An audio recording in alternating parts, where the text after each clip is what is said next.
Hey, you guys, welcome to my channel. I'm coming to you guys today with just a message that I want to get out into the world. Today, my boss died.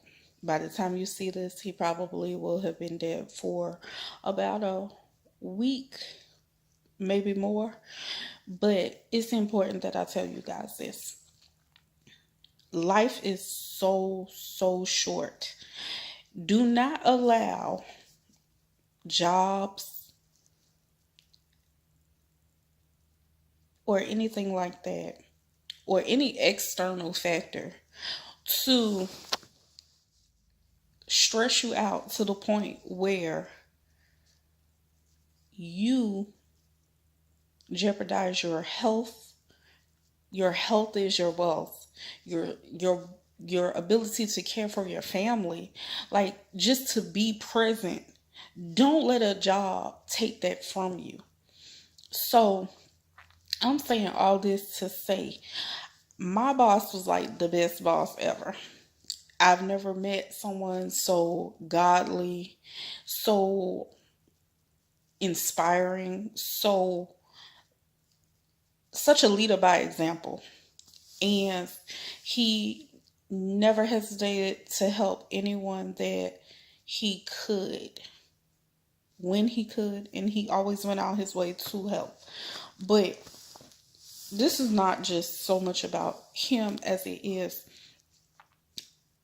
no one really knows the minute nor the hour that you're going to be removed from this earth.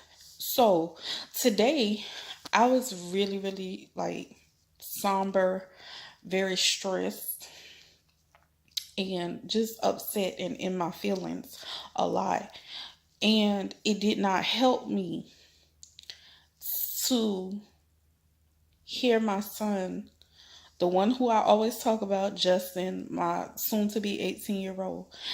It hurt me to know that he's living in fear that something's going to happen to me, or that his biggest fear is that something's going to happen to me. Like, I'd never want my children to live like that, because as a kid, that's how I lived. I lived in fear of my grandmother passing. I won't get into the whole detail, but I was raised by my grandparents. You'll hear me talk about them a lot. Later on down the line, as I continue to do these story times and tell you guys more about me, I'll get into how I ended up being raised by my grandparents, what's going on with my mom, where my mom is, and all of that stuff. But for now, I'll just go into having older grandparents raise me, because I think when I was born, my grandparents were already in their 50s, going into their 60s. And so, of course, as I became a teenager, I became more aware, like, man, one day I'm going to wake up and something's going to be wrong with grandma or grandpa, and then what happens to me? What happens to my brother? Because we don't have a whole bunch of people that we could really say would get us. Because, of course, as teenagers, we sucked big time. Like, I had got to the point where, like, I was staying out late at night and hanging out and not coming home, and just being fast. Then my brother was living the street life, so he was always gone. Anything could happen at any minute to him. Luckily, he had been kept and sustained, and nothing ever happened. But lo and behold, my biggest fear happened. Like, all these years that I was growing up, I would think that something was going to happen to my grandmother. And that was my biggest fear. Like, I love my granddad. I can tolerate if something happened with him more than I would be able to tolerate if something happens to my grandmother, just because my grandmother was like my mother. So, there's nothing like a mother's love. So you're always like, bruh, if something happened to my mama, I'm gonna go crazy. So that's how I was. I was like, if something happens to my my mom, I'm gonna be a certified wacko. And so the day came where exactly the very thing that I was afraid of happened. She ended up having a stroke. Matter of fact, she had multiple strokes. But we were so close until the minute she took her last breath, I knew because I felt it. And I know it sounds crazy, but if you ever have a connection that's really, really deep with a person, sometimes you can tell when something's happening with them. I'm very empathetic and I feel things more strongly, more deeply than other people. And so when I have a bond with you, automatically, if something's going on with you, I feel it. And so I never want my children to live like that. Like, that's a horrible fear for a child. Like, you can't live your best life if you're worried that something's going to happen to your mom. I don't want unnecessary, exaggerated fears to happen because I know what that feels like. But going back to the whole, don't allow people, places, or things to stress you to the point where they are negatively affecting your health. Because, as my grandmother always said, when it's all said and done, those people, places, and things will still be there doing the same thing to the next person, getting ready to take the next person out if you allow it. Don't allow. You can't.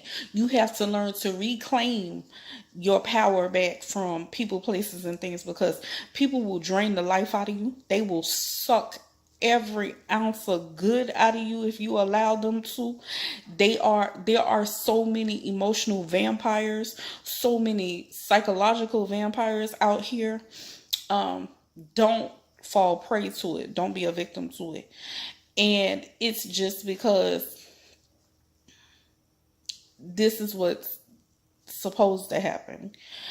I'm not going to go into a whole big spiel about the Bible and what it predicts and what it tells, but just know that none of this is foreign. Like, all of the things that are happening, all of the types of people that you see, to me, it seems like they've been reincarnated from the things that happened in the past. And so we're just dealing with it current in new ways. And the people have changed, but the things have not. Does that sound crazy? It does, but I'll explain what I mean by that. Like, it's the saying, same shit, different toilet. That's all it is.